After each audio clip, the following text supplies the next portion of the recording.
사랑하는 기쁨의 교회 성도 여러분, 안녕하세요. 오늘은 다 같이 우리 민수기 24장의 말씀을 묵상합니다.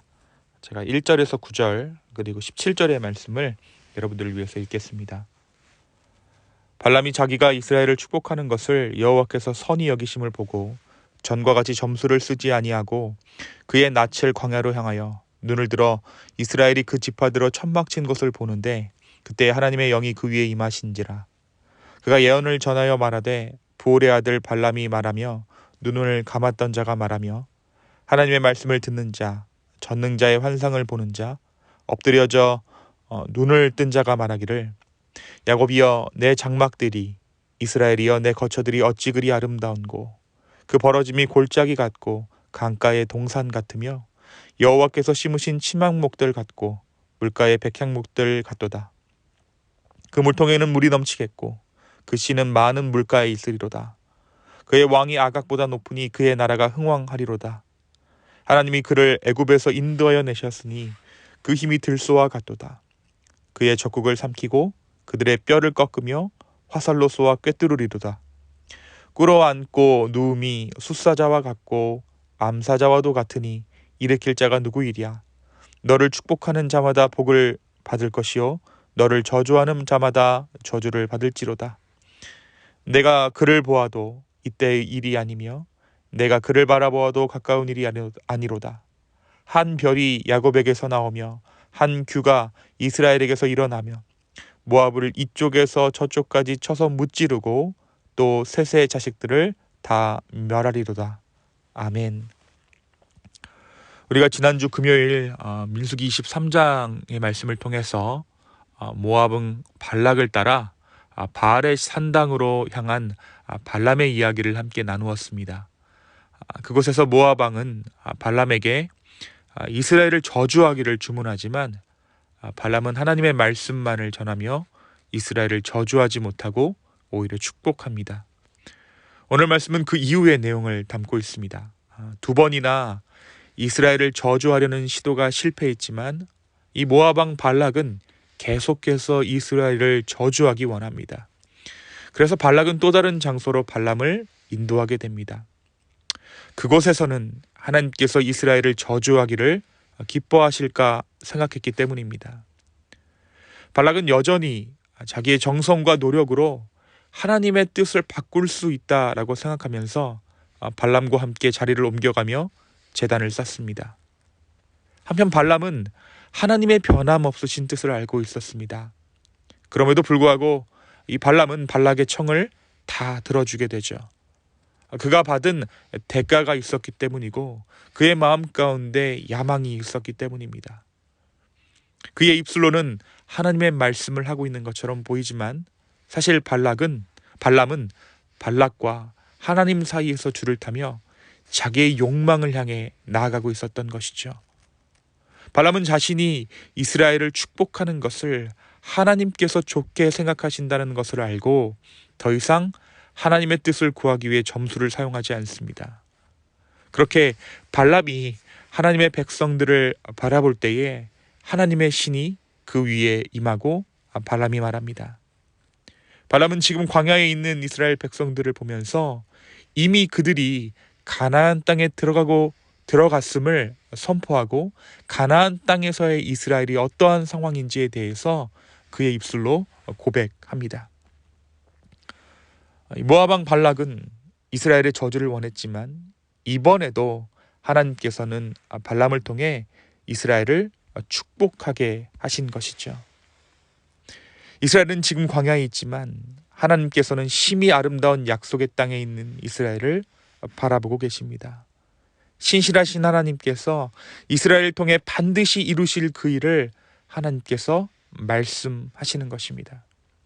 현재와 미래, 과거까지 꿰뚫어 보시는 전지전능의 하나님, 무소부재의 하나님의 관점에서 이미 이스라엘은 출애굽의 시작부터 가나안 땅에 들어가 있던 것입니다. 그들의 목적지가 가나안이었지만 이미 그들은 광야에서 가나안을 살았던 것이죠. 이미 그들은 광야에서 약속의 땅을 살아가고 있었던 것입니다. 과정도 결과의 일부가 되게 하시는 하나님의 섭리를 우리는 이 대목을 통해 알 수 있습니다. 발락은 화가 나서 발람에게 따지며 집으로 돌아가라고 말합니다. 발람이 돌아가면서 이스라엘과 모압에게 일어날 일을 마지막으로 예언합니다. 특별히 오늘 말씀 17절에서 하나님께서 자기 백성을 구속하시는 이 일이 궁극적으로 이렇게 어떻게 이루어질지에 대해서 하나님은 발람의 입술을 통해 말씀해 주십니다. 그 말씀이 바로 17절입니다. 내가 그를 보아도 이때의 일이 아니며 내가 그를 바라보아도 가까운 일이 아니로다. 한 별이 야곱에게서 나오며 한 홀이 이스라엘에게서 일어나서 모압을 이 편에서 저 편까지 쳐서 파하고 또 소동하는 자식들을 다 멸하리로다. 이 17절에서 말하고 있는 별과 홀, 이것이 무엇입니까? 이것은 다윗을 상징하고 있어요. 하지만 신약을 살고 있는 우리가 이 별과 홀이 예언하고 있는 것은 궁극적으로 예수 그리스도이심을 우리는 알고 있습니다.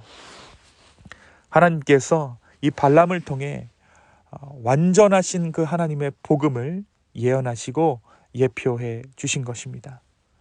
사랑하는 성도 여러분, 오늘 말씀 이 민수기서 24장이 우리에게 말해주고 있는 것이 무엇입니까? 우리가 민수기서를 묵상하면서 계속되는 이스라엘의 실패를 함께 나누었습니다.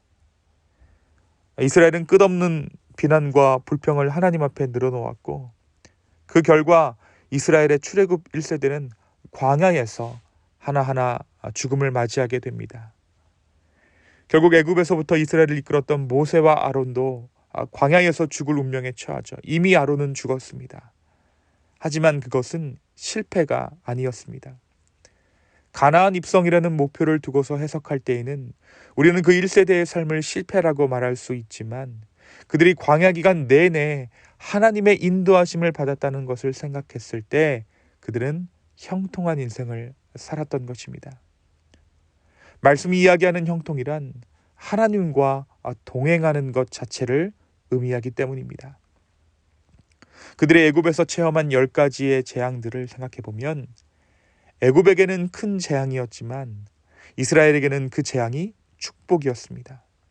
그 복과 함께 시작된 출애굽 여정은 이미 그들이 하나님의 약속 안에 들어와 있다는 것을 증명해 보이는 것과도 같았습니다. 사랑하는 성도 여러분, 우리는 종종 가나안이라는 목표를 나의 성공으로, 나의 목표 지점으로 삼습니다. 하지만 우리가 정말 붙잡아야 할 성공이란 하나님과의 동행입니다. 요셉이 형통한 인생을 살았다라고 고백했던 것은 그가 총리 자리에 올라서가 아니라 언제 철수할지 모르는 감옥에서였습니다. 나는 오늘 무엇을 나의 형통의 기준으로 삼고 있습니까? 오늘 이 말씀과 함께 정말 살아가려고 주님의 말씀과 함께 살아가기 위해 애쓰는 우리의 삶이 이미 형통한 삶을 살고 있다라는 증거가 되는 줄로 믿습니다. 오늘 주님께 우리의 행사 하나하나를 맡겨드리십시오. 그것이 바로 가나안에서의 삶이요, 약속의 삶이요, 형통의 삶인 것입니다. 오늘 우리의 삶을 형통케 하시는, 정말 우리에게 기도의 축복을 주시고 말씀의 축복을 주셔서 이미 형통케 하신 그 주님을 바라볼 수 있는 저와 여러분 되기를 예수님의 이름으로 축원합니다. 또는 오늘 말씀을 통해 발락과 하나님 사이에서 줄타기 하는 발람을 보게 됩니다. 이 모습은 하나님의 뜻을 명확히 알면서도 세상과 적당히 타협하며 살아야 하는 우리의 삶을 보여줍니다. 세상과 타협할 때 우리는 하나님의 뜻을 모르는 바가 아닙니다. 오히려 타협하면 무엇이 하나님의 뜻인지 더 명확하게 보입니다. 그 상황에서 우리는 현실이라는 이유로 여러 가지 타협을 하게 되죠. 그 가운데 명확히 보이는 하나님의 뜻이 있지만 그것을 따라가지 못하는 것입니다. 우리는 때로 이 모습을 두고 우리의 신앙이 좋다라고 착각하는지도 모릅니다. 세상 놀이를 따라가면서 내 욕망을 따라가면서 발람처럼 하나님의 말씀은 읊조리고 있기 때문입니다. 그러나 오늘 말씀은 우리에게 무엇을 말합니까? 이쪽 저쪽 줄타기 하면서 살아가는 것이 균형이 아니라 온전히 한쪽을 선택하는 것이 진정한 복된 삶이고 그것이 균형이다라고 말해주고 있습니다. 오늘 이 아침 온전히 우리의 삶을 들여 주님께서 예비하시는 진정한 복 가운데 하루를 누릴 수 있는 저와 여러분 되기를 예수님의 이름으로 축원합니다. 세상과 하나님 사이를 줄타기 잘하는 것이 지혜가 아니요 균형이 아닙니다. 온전히 우리의 삶을 주께 드리는 것이 진정한 균형입니다. 왜냐하면 그러한 인생 가운데 균형은 하나님께서 맞추어 주시기 때문입니다. 오늘 하루 이 주님께 온전한 나의 삶을 드리며 순종하며 헌신하는 저와 여러분 기쁨의 교회 되기를 예수님의 이름으로 축원합니다. 이 시간 함께 기도하시겠습니다. 주님, 오늘 이 말씀을 통해 하나님께서 하시고자 하는 말씀을 우리 공동체에 허락해 주심에 주여 감사합니다. 하나님, 우리가 어떠한 인생을 살아 형통한 인생을 살았다라고 말하는지 우리를 되돌아봅니다. 주여, 이미 우리가 주 안에 있으므로 형통한 인생인 줄로 깨달아 온전히 주님만을 더욱 믿고 의지할 수 있도록 축복하여 주시옵소서. 주님, 다시 한번 우리의 마음을 드립니다. 우리의 삶을 주께 올려드립니다. 주여, 우리를 인도하여 주시옵소서. 감사합니다. 이 모든 말씀 살아서 역사하시는 예수님의 이름으로 기도하였습니다. 아멘.